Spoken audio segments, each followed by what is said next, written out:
ইফতারির আগে যে দোয়া ওইটা আল্লাহ ফিরায় না। ইফতারি করার আগ মুহূর্তে আমরা যে পেঁয়াজু, আলুর চপ, বেগুনি, এগুলো খান আপনারা? রুয়াবজা শরবত খান নাকি? এই যে সাজায় রাখা হয় ডিজাইন করে, এইগুলো রেখে যখন দোয়া করেন, এই দোয়াটা আল্লাহ শোনে খুব। আল্লাহ বলে, কিরে ফেরেশতারা, ঘটনা কি? এত খাবার কেন? আল্লাহ রোজা রাখস। কি চায়? আল্লাহ ক্ষমা চায়। তো খায় না যে তৃষ্ণার, তো আল্লাহ আপনার ভয়ে।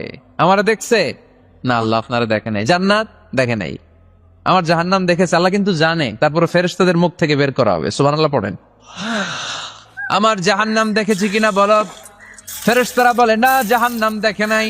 আমার জান্নাত দেখেছে কিনা বলো। জান্নাতও দেখে নাই, কিছুই দেখে নাই, আপনারেও দেখে নাই। আল্লাহ এবার খুশি হয়ে যাবে। আমার খুশির জন্য আমার ভয়ে তৃষ্ণার্ত ক্ষুধার্ত সামনে খাবার হাত বাড়ালেই খেতে পারে, গ্লাসটা তুললেই পান করতে পারে। আমার ভয়ে খায় না, আমার ক্ষমা চায়, আমার কাছে ক্ষমা প্রার্থনা করে। এখন আমার বান্দা যা দোয়া করবে, বান্দার সব দোয়া আমি কবুল করে নেব। আল্লাহর ভালোবাসা সফট কর্নার খুব গ্রো করে। যোগ্য যে কূপ মারতে হবে, ঠিক কিনা? সময় মতো কাজ করতে হবে।